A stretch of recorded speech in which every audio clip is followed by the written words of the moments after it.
सलमान खान ने मुनव्वर फारूकी को विजेता घोषित किया। शो जीतने पर मुनव्वर फारूकी को एक गाड़ी, 50 लाख रुपए इनाम और एक ट्रॉफी भी मिली। कॉमेडियन, सिंगर, राइटर मुनव्वर के लिए 28 जनवरी इसलिए भी खास है क्योंकि इस दिन उनका जन्मदिन होता है।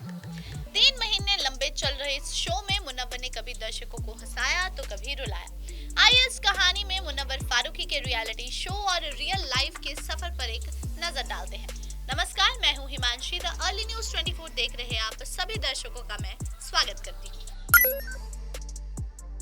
बिग बॉस शो के दौरान मुनव्वर ने अपनी निजी जिंदगी से जुड़ी कुछ बातें रखी। वहीं शो में एक दिलचस्प मोड़ तब आया जब आयशा नाम की प्रतियोगिता ने एंट्री ली। आयशा और मुनव्वर पहले से एक दूसरे को जानते थे और दोनों में करीबी संबंध थे। शो में आयशा ने मुनव्वर के लिए जो बातें कही वो तब काफी चर्चा में रही थी। आयशा ने शो के आने के बाद मुनव्वर की छवि को काफी नुकसान पहुंचाया था। मुनव्वर को चाहने वालों की संख्या सोशल मीडिया पर काफी ज्यादा है। मुनव्वर के फैंस या टीम के लोग जानते हैं कि इंटरनेट पर कैसे ट्रेंड्स चलाने हैं और कैसे वोटिंग करवानी है। शो के दौरान भी ऐसे कई मौके रहे जब मुनव्वर से जुड़े हैशटैग सोशल मीडिया पर टॉप ट्रेंड्स में रहे। इससे पहले भी मई 2022 में मुनव्वर एक रियलिटी शो लॉकअप जीत चुके हैं। इस शो की होस्ट कंगना रनौत थी। इस शो में मुनव्वर के अलावा अंजलि अरोड़ा, पायल रतोगी, शिवम फिनाले तक पहुंचे थे। लॉकअप शो में बचे रहने के तरीकों में अपने राज बताने भी शामिल थे। वहीं लॉकअप शो में एंट्री के बाद मुनव्वर फारूकी लगातार चर्चा में बने रहे, कभी अपनी मां की कहानी सुनाकर तो कभी बचपन में हुए यौन शोषण की कहानी बताकर। सोशल मीडिया पर कई लोगों का अनुमान था कि लॉकअप शो मुनव्वर फारूकी जीत सकते हैं और ऐसा ही हुआ। ठीक इस तरह से अनुमान इस बिग बॉस में भी लगाया गया और वो बिग बॉस का अनुमान बिल्कुल सही था। मुनव्वर फारूकी का जन्म 1992 में गुजरात के जूनागढ़ में हुआ। मुनव्वर कई बार बता चुके हैं कि 2002 के गुजरात दंगों में जिन लोगों को घर तबाह हुए थे उनमें उनका घर भी शामिल था। मुनव्वर 2002 दंगों के बाद मुंबई के डोंगरी आकर अपने परिवार के साथ रहने लगी।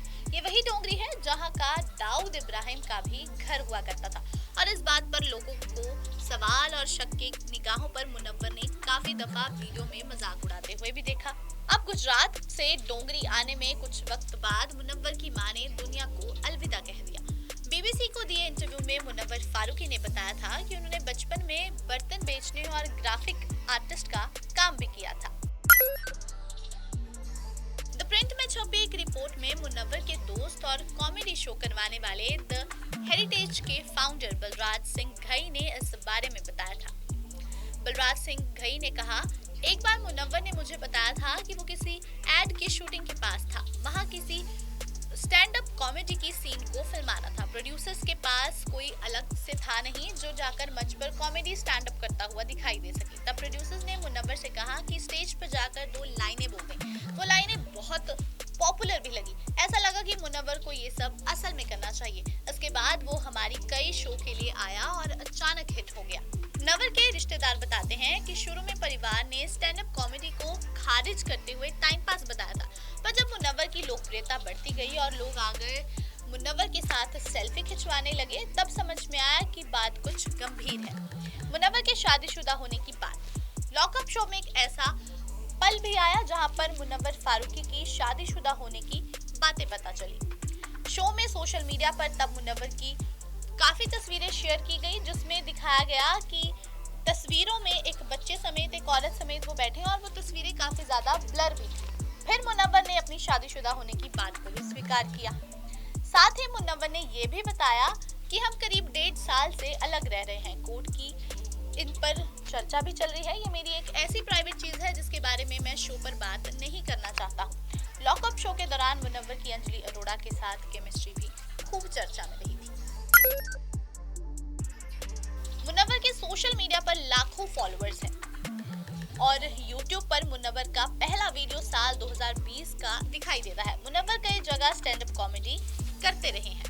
ऐसे ही कॉमेडी वीडियोस में हिंदू देवी देवताओं और गृह मंत्री अमित शाह पर कथित अभद्र टिप्पणी करने वाले मुनव्वर पर आरोप भी लगाया गया था। इसी आरोप के चलते 1 जनवरी 2021 को इंदौर पुलिस ने मुनव्वर समेत 4 लोगों को गिरफ्तार किया था।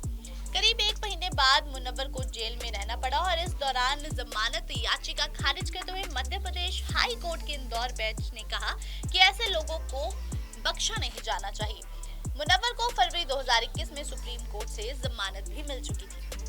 फिर इस रिहाई के बाद मुनव्वर ने मीडिया से दूरी बनाए रखी और एक यूट्यूब वीडियो लिविंग कॉमेडी अपने चैनल पर पब्लिश भी किया। मुनव्वर वीडियो के अंत में कहते हैं कि कॉमेडी तो मैं छोड़ नहीं सकता, क्योंकि कॉमेडी छोड़ने की कई वजह है मेरे पास, और कॉमेडी करने की एक वजह ये भी है कि वो आवाज जो मंच सुनना चाहती है। मुनव्वर अब कॉमेडी शो और गाने वाली वीडियोस में नजर भी आते हैं।